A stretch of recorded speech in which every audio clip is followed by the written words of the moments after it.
Beneath a canopy of skeletal trees, shrouded in perpetual fog, stood an abandoned house known as Willow's Grasp. For decades, the house had been a local legend, a place where shadows moved of their own accord and whispers tickled the ears of trespassers. The villagers spoke of it in hushed tones, claiming it was alive in ways a house should not be. Claire Alden had always been fascinated by the macabre.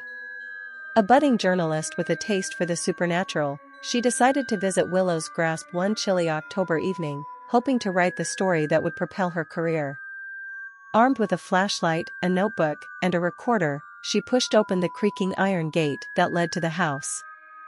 The house loomed like a silent sentinel, its windows dark and empty like soulless eyes. Vines twisted around the columns of the porch, their thorny tendrils clinging as if they were holding the structure together. Claire hesitated for a moment, feeling the weight of 100 ghost stories pressing down on her chest, before summoning her courage and stepping inside. The interior smelled of rot and decay, the air heavy with mildew. The flashlight's beam danced across faded wallpaper, shattered picture frames, and a grand staircase that seemed to groan in protest at her presence. Claire's recorder picked up the faintest hint of a whisper, soft, almost melodic. "Leave." The whisper sighed, barely audible. Claire froze, heart pounding.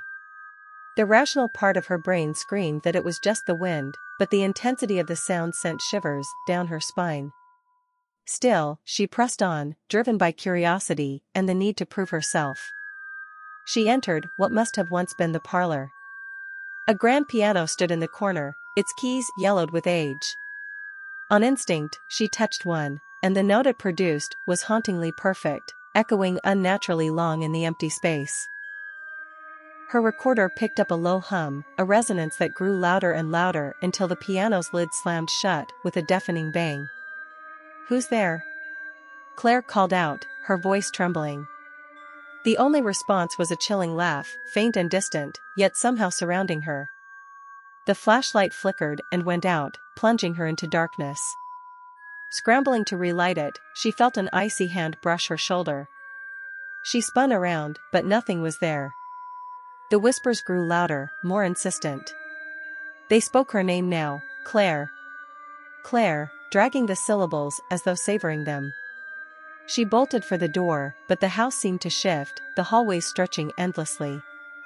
Doors appeared and disappeared like phantoms. Panic set in, and Claire screamed, her voice swallowed by the oppressive gloom. Then, she saw her. A woman in a tattered white dress, her face veiled and her movements otherworldly. The woman raised an arm, pointing to the staircase. Though every instinct told Claire to run, she felt compelled to follow. The woman led her to a dusty bedroom. A mirror hung on the far wall, its surface cracked and clouded. Written across it in a child's shaky scrawl were the words, "Set them free."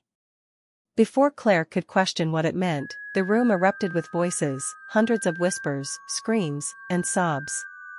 She clapped her hands over her ears, tears streaming down her face. The woman in white pointed to the floorboards, and Claire realized they were loose. Summoning every ounce of bravery, she pried them up to reveal a box filled with old photographs, letters, and a small, delicate locket. The whispers softened, turning mournful. Claire understood. The house was not haunted by a single spirit but by a family trapped in a loop of grief and tragedy. The box contained their memories, their tether to this place. With trembling hands, Claire carried the box outside. The moment she crossed the threshold, the air seemed to lighten. The oppressive weight lifted, and the house appeared less sinister, almost peaceful. She buried the box beneath the willow tree in the yard, offering a silent prayer for the family's release. As she turned to leave, she glanced back at Willow's Grasp. For the briefest moment, she saw the family standing on the porch, their faces serene.